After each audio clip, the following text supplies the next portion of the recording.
My name is Adenike Adebola. I'm the technical safety lead for the NOC project here in Qatar. I have a Bachelor of Science degree in Chemical Engineering and a postgraduate diploma in Safety Risk and Reliability Engineering. I'm also a registered engineer with the Council of Registration of Engineers in Nigeria and an affiliate of the Institution of Chemical Engineers in the UK. I'm a wife and a mother of one child.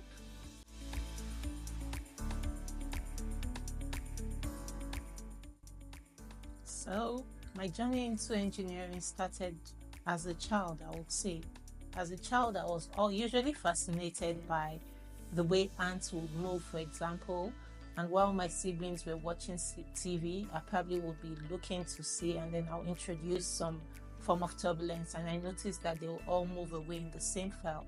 That phenomenon kind of really made me wonder. And I learned later in my engineering study that the ants actually send out like a hormone or a signal, because I'd always wondered how the ones at the end would know. So, I was always passionate about learning new things and seeing how things will work. That led me, with my natural abilities as well, to the sciences. And from there, I realized I had great strengths in chemistry and maths. And the rest I'll say is history. And how did it shape my journey?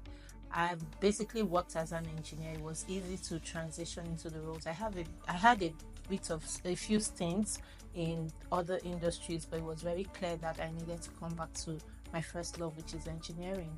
And I've been on this journey for about 17 years, and I've risen to become the principal technical safety lead here in Qatar, with many interesting stops on the way.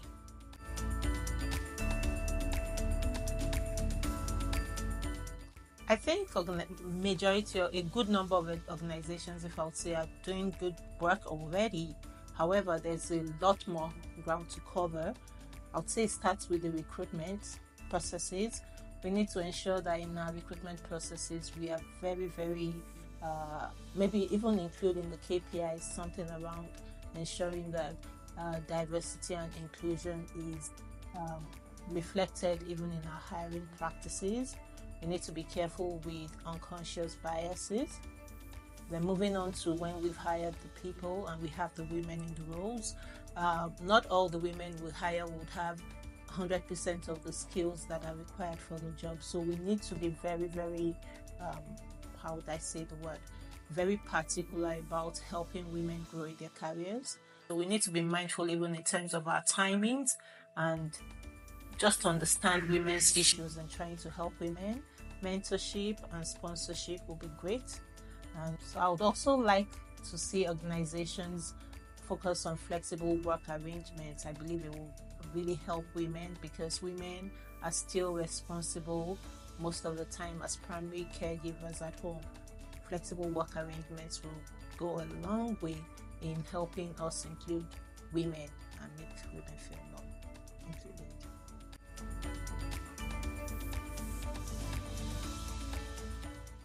So the exciting fields that I'm quite interested in, there are a lot of them, but I'd like to focus on one, and that's renewable energy technologies. It's something I'm really passionate about. The world cannot continue the way we've been. We have to make sure that we diversify our energy sources. We can't rely on fossil fuels all the way, so we need to pick up on solar, wind, water, and all of that, and I'm quite passionate about that.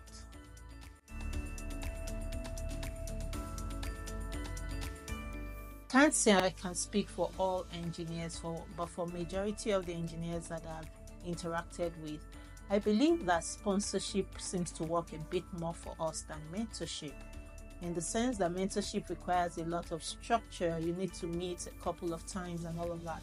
And for me, I struggled a lot with mentorship, but most of the people that have helped me the most in my career have worked as sponsors.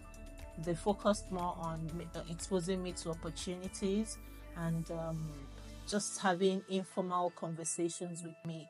The structure thing does not seem to work well for me as an engineer, and I probably want to say that it doesn't work for majority of engineers, because our work is usually focused and we have a lot on our plate. So adding the mentorship burden seems to be more of work than benefits. So I'll definitely be advocating more for sponsorship, where the sponsor exposes the, I want to come up with the term sponsoree rather than mentee, because I find it more effective.